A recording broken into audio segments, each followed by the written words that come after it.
I was a wreck, but I did continue to indulge, I must confess, and finally I had a particularly powerful experience in Kingston a few years later, and I realized that this was something that I couldn't handle, and I never smoked again.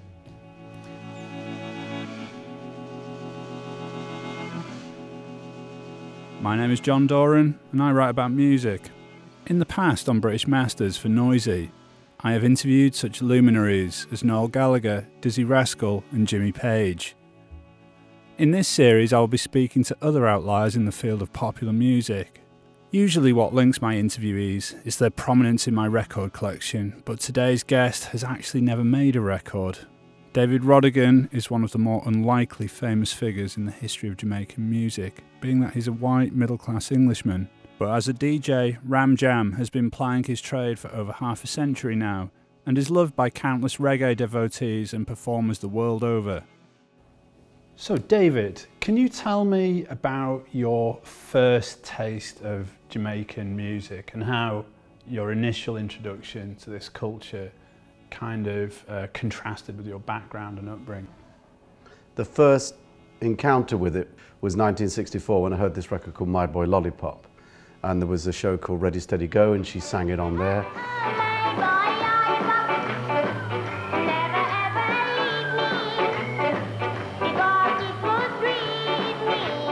And it was also a pop chart hit, and I remember there was a program called Jukebox Jury, and they reviewed it and they discussed this new sound that had come from Jamaica called Blue Beat, because that was the record label it was issued on. And I wasn't really, I mean I was aware of it, but it was in '66 that it really hit me, '67, when I heard records by Prince Buster, notably Al Capone.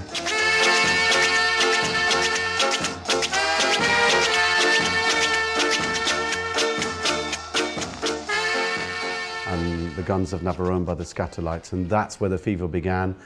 It was the '67, it was the original Summer of Love, we had flowers in our hair, and it was an amazingly hot summer, and this music was everywhere. This music had an incredible energy that I simply couldn't resist it. And I remember I'd sneak in lunchtimes into the school drum kit, and I'd try to do the ska rim shots. I just found it so exciting to listen to and to dance to, and it was incredibly popular.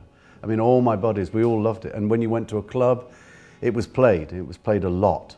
But as the 60s progressed towards the 70s and the Jamaican sound becoming through rocksteady into reggae itself, the sound got darker, deeper and more serious. And I was wondering, you know, during this period, I think really a lot of white listeners really fell away from the reggae sound. But what was it about reggae that kind of really hooked you in? Because I enjoyed the quiet, beautiful, cool sound of rocksteady. And it was '66 to '68, and I didn't really know what was going on, but I knew the beat had changed, and I discovered it was called rocksteady. And that's when my friends fell away from it, because it didn't have the driving pace of ska. And they just said, oh, this is too slow to dance to, and they left it. I was the only one that still liked it. It really enabled the singers to have their moment on record, which they had to fight against the driving beat of ska, but on rocksteady, they were allowed to sail. And I loved the cool bass lines and the lovely horn arrangements. I bought this album called Put It On, It's Rocksteady, which Chris Blackwell released on Island Records. And there was 14 tracks, including Put It On by the Wailers, which is when I first really became aware of them. I'm gonna put it on. Good Lord help me. Oh, good Lord help me. So it still held me.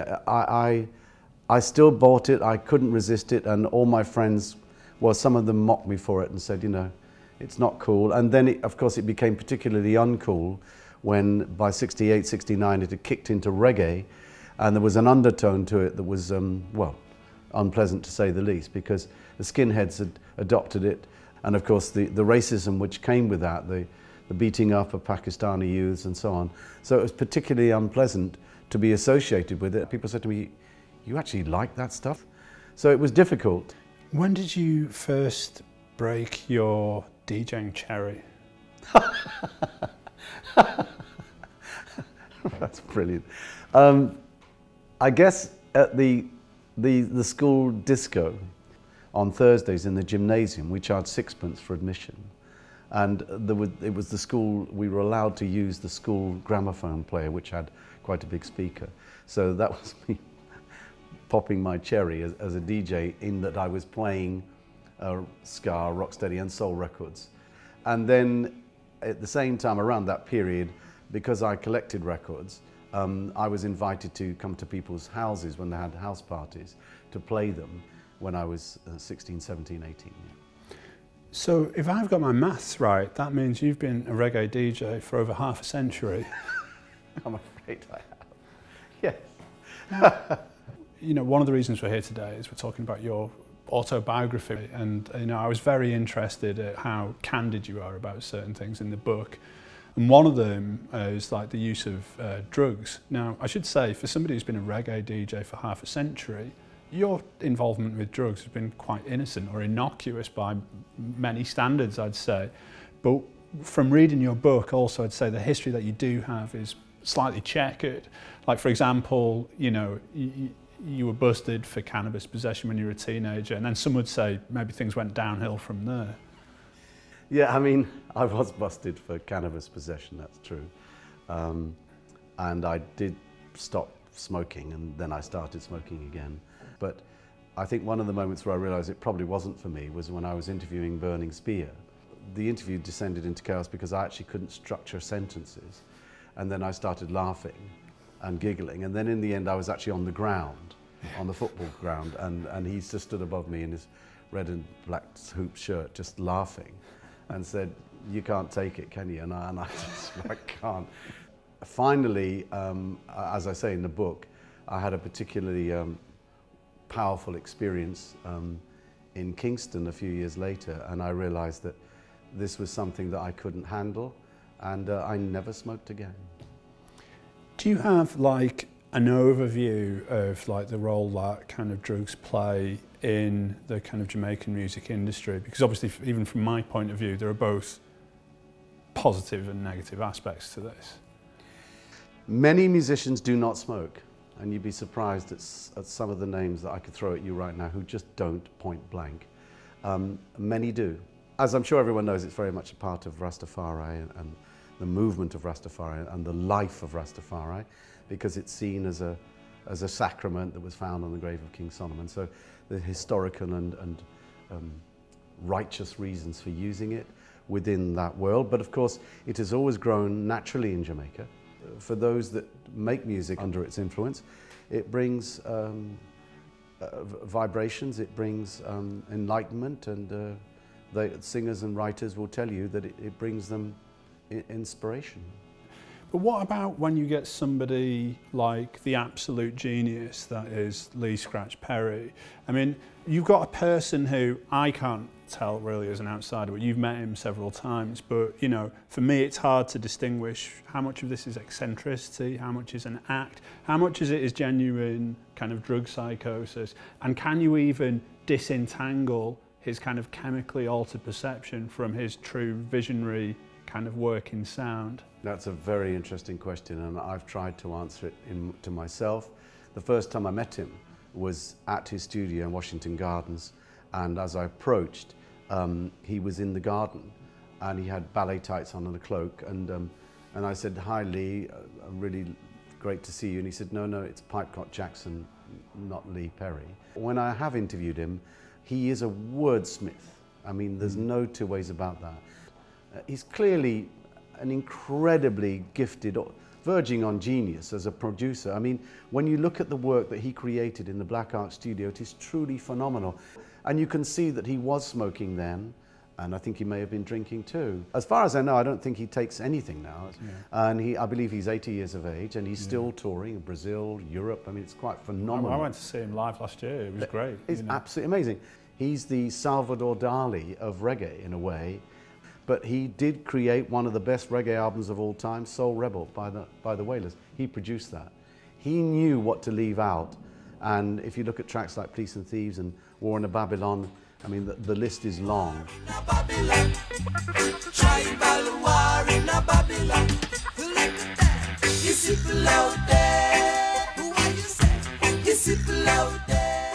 In more recent years, the influential black newspaper, The Voice, has referred to you as an honorary black person. But going back to 1978, when you were offered, you know, your first really big prominent role as a reggae DJ fronting the kind of reggae show on Radio London, you had certain misgivings about taking on the role because you're white, didn't you? Without doubt. The only reason I even attended the interview was my girlfriend at the time was an actress. She knew I listened to the Reggae Time show on Radio London every Sunday. And it was announced on the radio that the presenter was leaving and they were looking for a new presenter. And she said, oh, you should do that, you'd be good at that. And I said, that'd be ridiculous, yeah, I wouldn't get that. So she actually wrote off on my behalf and I didn't know. And an audition came through. And I said, well, she said, oh, I wrote on your behalf, so why don't you go down? And I did. And I was the only white person in a room full of black people. And the producer was David Carter, who'd worked on Canadian Broadcasting, was working at Radio London, and he'd produced the show with Steve Barnard. And he stopped the audition after 15 minutes. And he said, in 15 minutes, you've taught me more about this music than I knew. He said, but unfortunately, we can't offer you the position because you are the wrong color. We're looking for a black presenter. And I totally understood that, you know. And what actually happened, I found out afterwards, was they then played that audition tape to a number of people in the reggae industry in Britain, in London. And apparently, a lot of them said, whoever he is, you should use him. But he didn't tell them I was white. Right. So in the end, there were 4 of us co-hosting on a role, and then eventually it was 2 of us, and then eventually I left BBC Radio London and joined Capital Radio. What percentage of your audience thought you were black, do you reckon? I think the vast majority did. From everything that's been told to me over the years, they presumed I was a black Londoner because I spoke with passion and knowledge about a music which I'd loved and still love passionately, and I knew about it. Around this period, you had kind of parallel careers for many years as like both actor and reggae DJ. And I was wondering, how did you see yourself at the time? Were you an actor who happened to be into a bit of reggae, or a reggae DJ who just happened to do? I was an actor who loved reggae, and by accident ended up with a Sunday lunchtime reggae show on the BBC. It was only upon the birth of our second son that I decided, in order to provide for my family, I would have to seriously consider whether or not I was going to pursue an acting career. I mean, I was filming Shackleton, and we were filming up in Edinburgh, and you know, I was having to, the director had to release me at 5 o'clock to get a plane back down to be on Capital Radio at 10 o'clock that night. That kind of thing proved to be difficult. And what really sealed it was when Kiss FM offered me a daytime show, and I took it. Were you ever coerced, bribed or threatened to play music on commercial radio? I was certainly coerced, and there was an attempt on more than one occasion to bribe me. There was a very big producer who attempted to bribe me within a few weeks of being on Radio London in a pub. And he told me, this is an envelope and you should pick it up because this is what happens. This is what we do. And I said to him, if I pick up this envelope, which I'm not going to do, but if I were to do so, I would forever be your boy, and I would forever be under your jurisdiction, and I would have to play what you wanted me to play. So by the early 80s, you'd already been playing UK reggae bands, oh, yeah. like, you know, that had their very own kind of unique style and message. So I'm talking bands like Misty and Roots, Steel Pulse, Aswad, and, you know, their music carried a very blunt, if sometimes bleak, picture of what it meant to be black in the UK at the time. So I guess what I was thinking, you know, given this background you had with this music, were you surprised when the kind of rioting spread across the UK? I wasn't surprised because by then many of my friends were black, and they told me of the experiences of being young black Brits, of being chucked in the back of a Mariah. I think Sonny's Letter by Linton Kwesi Johnson, if ever there was any doubt in anyone's mind about how bad it was for black youth, especially youth in those days.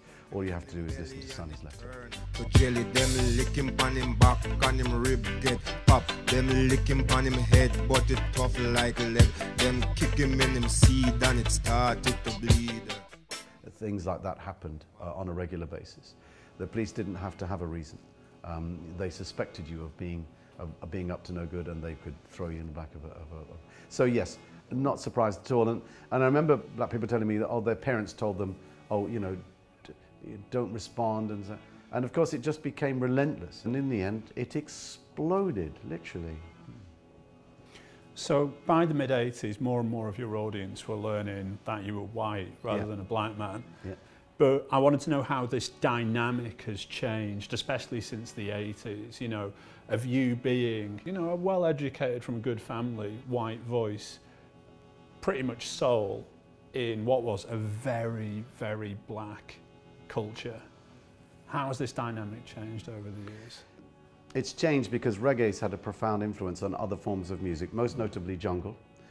In more recent years, we've seen, with dubstep particularly, we've seen the fusion of roots rock reggae music and dub music and its impact, whereby dubstep came through and really formed this great cohesion.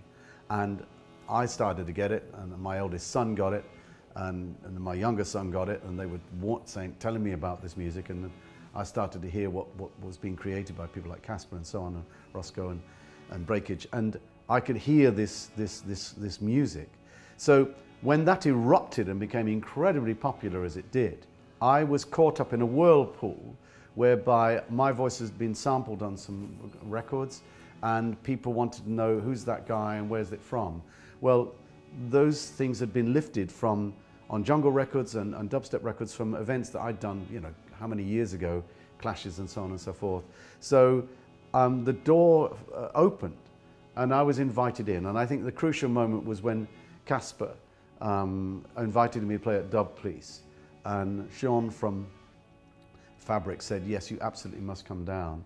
And I remember that night, and I will always remember it, Casper welcomed me on stage, and I stood there and the lights came up and I didn't know what to do. I was absolutely terrified. I saw a sea of white, very young faces, and I thought, why did I accept this? What am I going to play? And I put on a dub plate and the place imploded. They went absolutely nuts. Like, it was ridiculous. And I realized there was another world, and I was invited into it. And since then, I've been playing at festivals where I would normally never have even dreamed of appearing, from Festival and Camp Festival and so on, and Park Life, playing to audiences that I wouldn't really have ever thought that I could play to. And I think more than anything else, it was the Rebel Sound moment when I joined forces with Jai FX and Chase and Status, and we created these beats for that sound clash a couple of years ago. Reggae music had exploded, the roots of it, the dub, the DJs, the MCs, the energy of sound boys. I mean, the whole thing of drum and bass having an MC out front while the selector plays, that all came from reggae music. And I am enjoying this new world because it enables me, and this is the great thing, to reflect upon the music that I've always loved. So I can play ska, I can play rocksteady. It can be as obvious a Prince Buster record to an obscure B-side on Studio One. And because the audience are up for it and are interested in it, I'm able to do that, and that's for me very exciting. Have you ever had a greater compliment paid to your DJing skills than a policeman shooting his gun through the ceiling when you've dropped a particularly great track? I'll never forget that night. When I played that Junior Reed, I heard, and I was, what was that? And they said, that's your first legal gunshot salute, gun salute. An off-duty, because the voices went up, legal! I mean, it was an off-duty policeman who'd taken his firearm out, as opposed to a don from the area who had not done so. I was absolutely cacking myself, I can tell you. Yeah, as you would. I mean, it's the ricochet off the anyway, it really was, what was that? Yeah. So, I mean, I think you recently just passed retirement age, but yes, I did. It feels like you've never been more relevant, really. You know, you're a big festival draw. You know, you're kind of very much looked up to by lots of people in the dubstep and grime scene. You're on One Extra of all things, you know. It's like, what, I mean, so it doesn't really seem like you've kind of got any intention of kind of calming things down in the near future. But what are your future plans? I still enjoy it, John. I enjoy it immensely. And somebody once said, retirement's for people who stop doing what they never really wanted to do and start doing what they always wanted to do. I think that if you enjoy what you do, it brings you joy, it brings you happiness, and there's no greater gift than to share that. I hope that doesn't sound too rich, but I still enjoy turning people on. I remember as a teenager, 14, 15, hanging out my bedroom window to see the records, if the records I were playing on my turntable were having any effect on the kids playing in the various yards. And I think it's very, very important. If you have a gift and you can share it, then you should continue to do so. What else am I going to do? I mean, I still love it, and the phone still rings, and the old theatrical joke, when the phone rings, don't answer it too quickly. And I think of, I'll check my diary, but actually you just want to play, don't you? You just want to work. Thank you very much. Thanks, John. Cheers. Thank you. Thanks for your patience, everyone.